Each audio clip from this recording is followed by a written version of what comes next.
we're going to talk about some names of players where our mind is changing about these guys. And here's part of pounding the table. It feels like, all right, I'm stuck with these guys if I'm pounding the table for them, which, yeah, I think the guys that we mentioned in that segment, I feel I've been convinced the last, month and a half, and I'm sticking with it. I'm sticking with my gut on that. I'm loyal to those guys. But there are some guys that maybe I was out on, I'm coming around on, and guys that I really believed in, now I'm getting nervous about drafting. And so we'll start with some guys that we're coming around on. And in years past, I really liked Romeo Doubs, but you get a little excited. You're like, ooh, Christian Watson, maybe this will finally be the big year, kind of where he puts it all together for a full season. So there's some hype around him.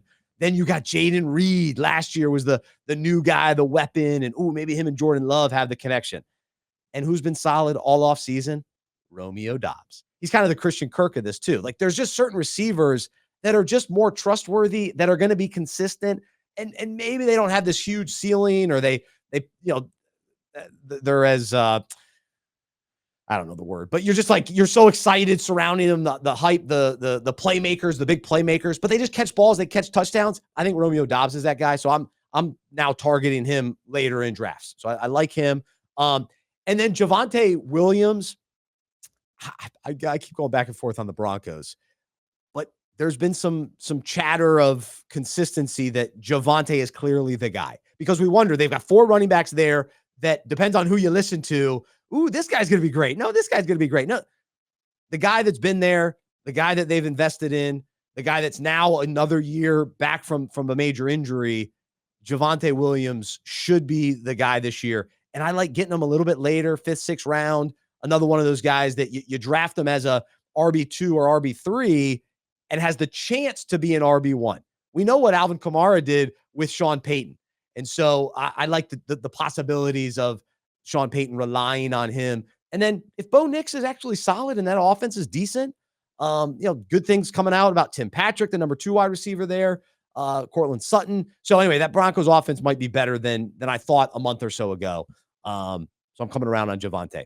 Who are some players you're coming around on? Yeah. I mean, one of the things that this conversation is convincing me of is that I'm happy to wait on running back this year when I'm drafting. I mean, if, Bijan, if you get one of those stud guys early on, I think you're always going to feel good about that. But man, there are guys down here like Javonta, like Gus Edwards. I'm not necessarily against your Kimani Vidal take, but I think Gus Edwards is still going to be relevant as long as he's not injured. Brian Robinson, like some of these later running backs that are going to be pretty good. I'll tell you a guy that I am coming around on. Maybe I was already there, but DJ Moore. I mean, the narrative with DJ Moore, right, is that he was never on a good team. He came to the Bears last year and he had middling quarterback play, and was clearly the preferred target for Justin Fields. Now they have Keenan Allen. Now they've got Rome Odunze. And so I think the story that I've been hearing through the offseason is like DJ Moore has more target competition. He's not going to be as good as he was last year. I just think that DJ Moore is a really good wide receiver. Like, I think he might be one of the 12 best receivers in the real NFL, and if you watch that preseason game where Caleb Williams looked really, really good, granted it's preseason. Okay. I don't want to put too much stake on anything I see in preseason. Caleb Williams looked good and he was looking for DJ Moore. DJ Moore was clearly his preferred target in that game. Tried to work Rome Odunze in a little bit. They didn't have the connection going. I just think that DJ Moore is a good real-life receiver, and I think at least for this season, he is not going to be supplanted by Rome Odunze. And Keenan Allen can be a target hog. He's just getting older. I just don't believe the narrative that Moore is going to be crowded out.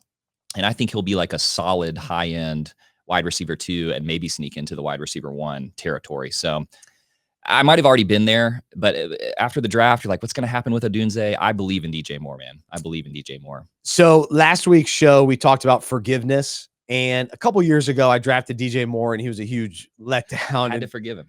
I need to forgive him because I'm like you. I'm coming around on DJ Moore. And along those lines, too, I'm coming around on Caleb Williams. I was just out on him. I don't know. I just didn't have a good feeling about him. But he might be legit. He might be the real deal. And so he's a guy you can get late, at least in mock drafts that I'm doing right now. It depends on the league that you're in. If they like rookies a lot, they might get excited about him. But no, I think he's good enough. I think he's going to play better and be set up to succeed better than Justin Fields did. And if DJ Moore was able to get some production with Fields, I'm with you. I think Moore's the guy, and I'm seeing him slip to me. I'm doing some mocks a little bit later in the second, third round. I feel good about that. So I'm willing to take him, even as I guess he'd be my number one wide receiver potentially. Right. If you go that, if I go Bijan, yeah. So I'm good with that. And then along those lines of wide receivers, I'm also coming around on that I've had previously, and actually I made it to the championship with him, but Cooper Cupp. So I'm back on Cooper Cupp. Come on, back, let's go. I'm afraid he's getting too much hype and he's going to go too early for me to get him in certain leagues. But the talk is, and so going back, I was out on Puka. I wasn't one of these guys that benefited from him last year, so I didn't have the attachment to him. I think he's one of those classic guys that has the big year. He's going to have a little bit of a drop back year, and he still may be a very solid receiver. But because he exceeded expectations last year, in our minds, or a lot of people's minds, they thought he was so much better. So I wasn't willing to take Puka in the first round. Now that he's banged up, he's going to slip anyways. But that means Cooper Cupp is rising. But I want to be a part of the Cooper Cupp. I was already there, but now I'm actually I've wanted. I haven't necessarily in mock drafts early in the summer gone after him. Now I am. I am because but I've always liked Cooper Cupp. I think Cooper Cupp is a fan favorite, and he's gonna keep climbing. I get so flustered just talking about him. I love him so much. Get so worked up. I pound the table for him. That's right.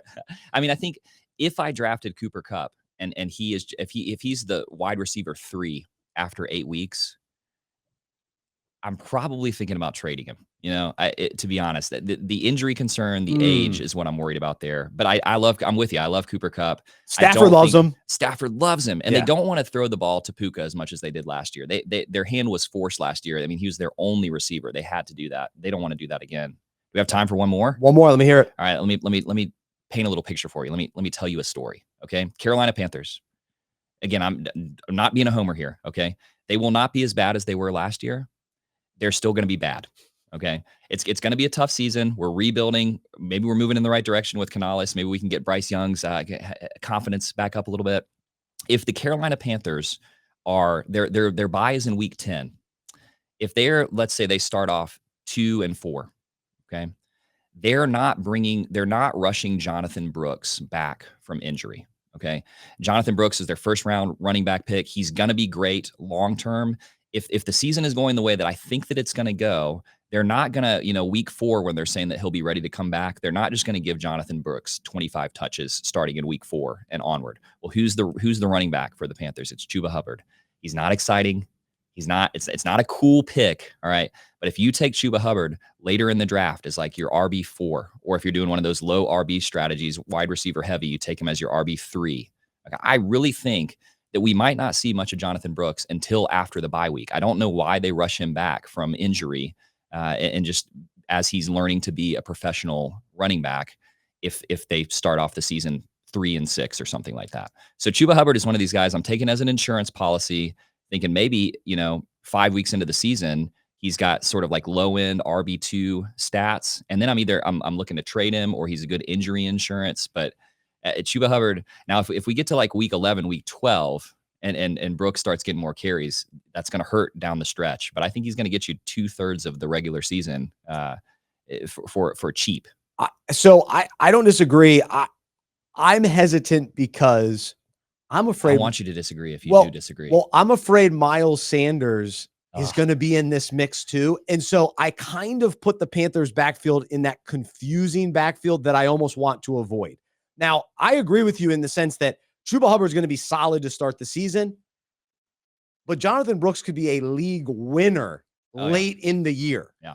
Where they just rely on him. They give him a ton of carries at the end of the season, and that's the fantasy playoffs. Right. So if you're in a position to get Jonathan Brooks as a guy that you can stash on your bench, and you're so top heavy, and you have a really strong team, and you remain healthy, and that you can keep him on your bench, like, it could benefit you in a big way. I believe that. But I also could see all 3 guys just doing this committee thing and waiting for next year for Jonathan Brooks. I agree. When you got a young running back like that, what do you do at the end of the season when the season is kind of lost? You see what you got there. You give him some carries, get him used to the NFL workload.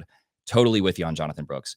cannot agree with the Miles Sanders take. I'm not worried about Miles Sanders. I've got his jersey in the other room. I'm hanging on. I'm hanging on to the Miles Sanders. You're making me second guess myself, but I think I'm sticking with my Chuba Hubbard take here as a cheap late running back that you can get as kind of some insurance. Yes. No, I'm in favor of that. It's just be prepared that Miles Sanders is going to surprise us, because for whatever reason, last year's coaching staff did not like Miles Sanders.